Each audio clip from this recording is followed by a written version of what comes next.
begin first giving an apology, because being the first time that I'm here at the Cathedral, well, mostly I should be teaching or giving the homilees on the Cathedral, right? Because that's precisely what it means.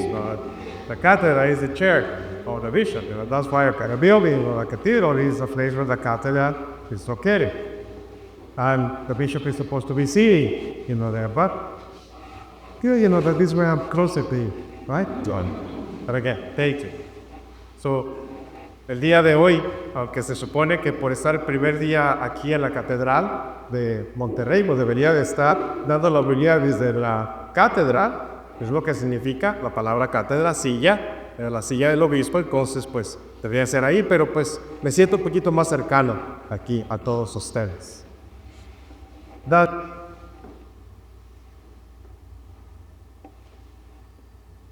Yesterday was a beautiful, amazing day. It was filled with so much joy, and I was filled with so much love by everyone who was present at the installation. It didn't feel like tonight.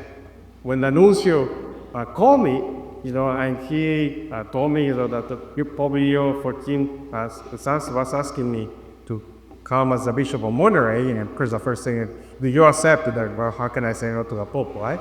But, okay, so sure.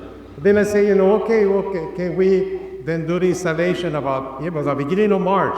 So say, well, no, I'm going to be in the West Coast, around, these days, so what about it when do it, then on the 18th? I said, well, Your Eminence, if we do it on the 18th, well, it's going to be a little bit challenging, and then we want to distribute ashes also during the installation.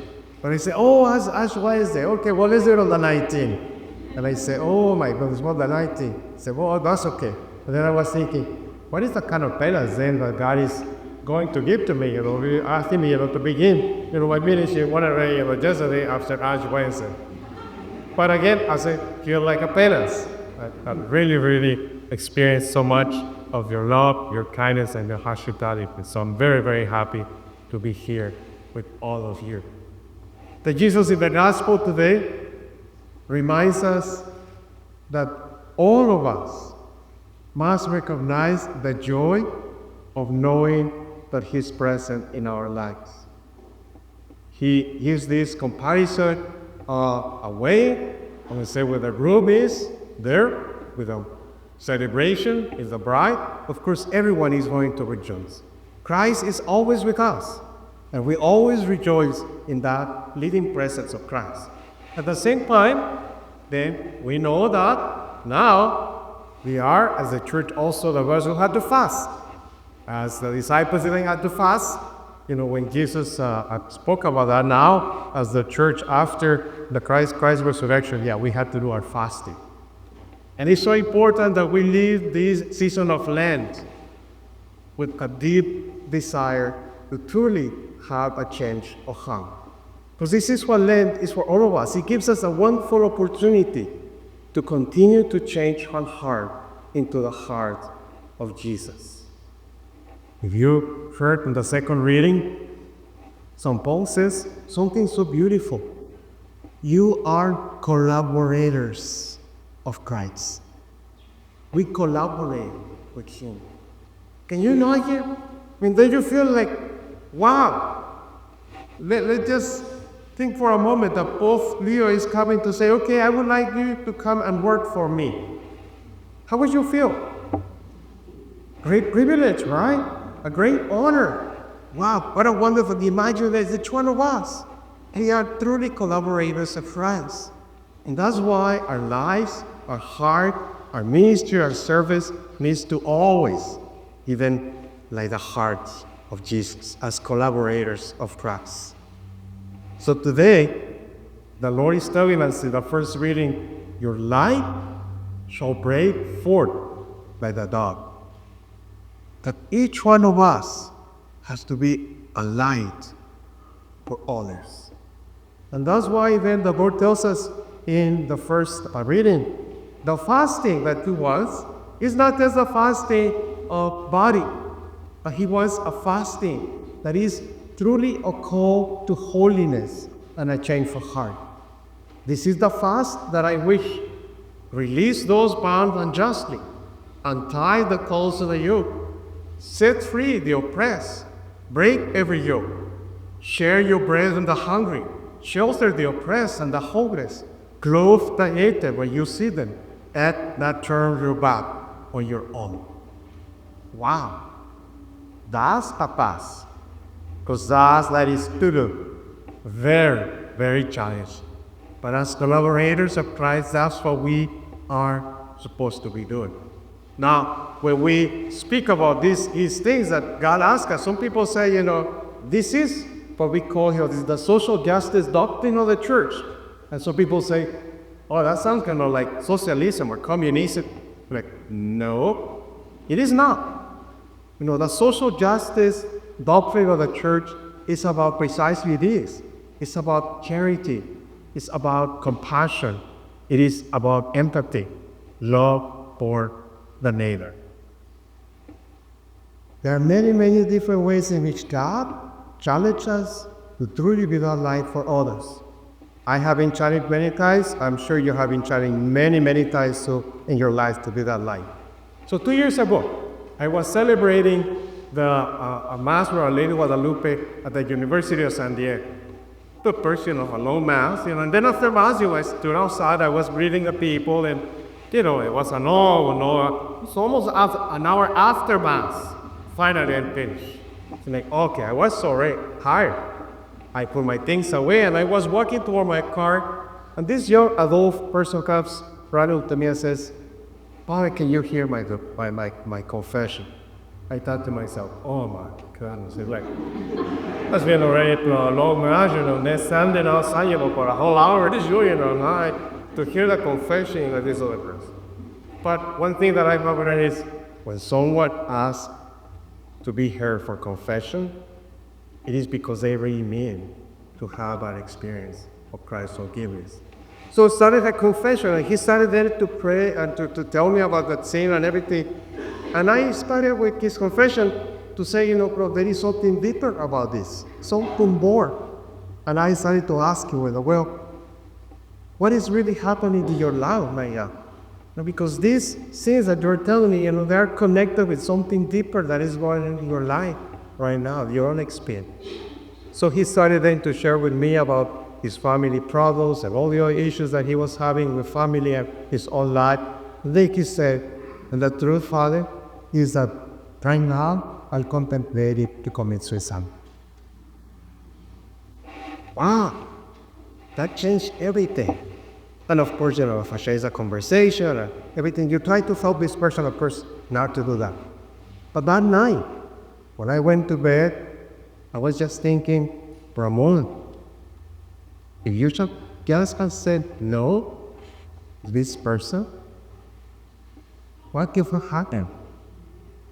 Maybe this person would have said, well, if not even God wants to listen to me now, if not even God wants me at this moment, then what is my life worth? So it is so important again that our life needs to break forth like a dawn. Every day, when we see our brothers and sisters, when we see anyone in need, when we see anyone who is really seeking Christ with their heart. El día de hoy que escuchamos la palabra de Dios, el Señor nos dice que nuestra vida es una vida en colaboración con Él. La segunda lectura escuchábamos esas palabras, ustedes son colaboradores de Cristo, que es verdaderamente un gran honor. Que nosotros pensamos por un momento que el Papa León les llamara y les dijera, quiero que vengas a trabajar aquí en mi oficina, que vengas a colaborar conmigo. Oh, te sentirías honrado y privilegiado, caray. Voy a estar trabajando en Sevilla, en la oficina del Papa. ¡Qué maravilla! Pero precisamente lo que hoy nos recuerda la palabra de Dios es de que nuestra vida debe de ser siempre como una luz que alumbra la aurora. Así como la luz de la aurora ilumina las tinieblas, así también debe alumbrar las camas. Y nos dice la palabra de Dios, el ayuno que yo quiero no es un ayuno corporal, pero es un ayuno más profundo, un ayuno que santifique nuestras vidas.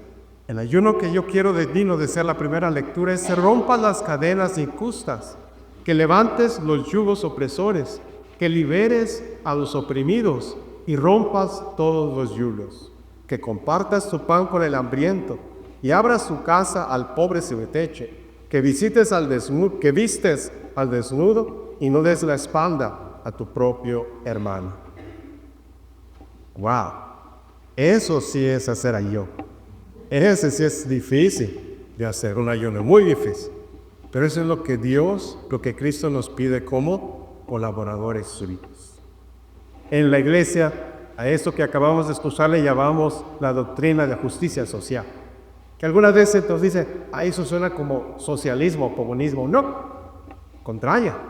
Lo que nosotros enseñamos siempre y la justicia social de la iglesia enseña es esto: la caridad, la compasión, la empatía, el amor al prójimo. Y Dios nos da muchas oportunidades en nuestras vidas para que podamos poner en práctica esto que Él nos pide como sus colaboradores y que seamos luz para los demás. Hace 2 años que estuve celebrando la misa en la Universidad de Saltillo para la Sociedad de Guadalupe. Después de la misa, pues estuve afuera saludando a las personas y después de una hora, finalmente terminé aquí. Ya me sentía bien pensado. Ya puse mis cosas, las guardé y le fui caminando a mi coche. Y en ese momento llega un joven adulto y me dice: padre, ¿puede escuchar mi confesión? Yo dije por dentro: hijo, después de todo lo que la misa y el tiempo y ahora solo una confesión. Pero yo siempre he sabido, nunca le hizo la confesión a alguien porque tú sabes que en ese momento él la está pidiendo por alguna razón. Y ya escuché la confesión de este joven adulto y noté que en su confesión hay algo más profundo. Muchos de estos pecados que él está confesando es porque le está pasando algo más fuerte. Y ya le dije: ¿qué es lo que está sucediendo en tu vida? ¿Por qué esto? Y entonces empieza a platicar un poco más profundo sobre los problemas que tiene, los problemas de su familia, las otras situaciones que está viviendo. Y luego me dice: padre, la verdad es que estoy contemplando el mercado suicidio. Así como que te quedas en un momento así como que ¡wow! Y te sorprende cuando alguien te dice eso. Inmediatamente sabes que tienes que trabajar con esa persona, ¿verdad?, para ayudarle a que se sienta amado y que se sienta querido y que no va a hacer nada para atentar contra su vida. Pero esa noche, antes de irme a acostar, yo me empecé a preguntar y decir: Ramón, si tú le hubieras dicho a ese joven en ese momento que no podías escuchar su confesión, ¿qué hubiera sucedido? Tal vez ese joven en ese momento hubiera dicho: bueno, si Dios ni siquiera Él quiere atenderme o escucharme, entonces pues ¿qué razón tengo para vivir? ¿Qué otra razón tengo para vivir? Son enseñanzas grandes que Dios nos da para que entonces recordemos esto, que debemos de ser como una luz que alumbra la aurora. So may this Lent, may each one of us be able to continue to shine the light of Christ for the lives of us. Que esta Cuaresma nos ayude para que sigamos alumbrando la luz de Cristo para los demás.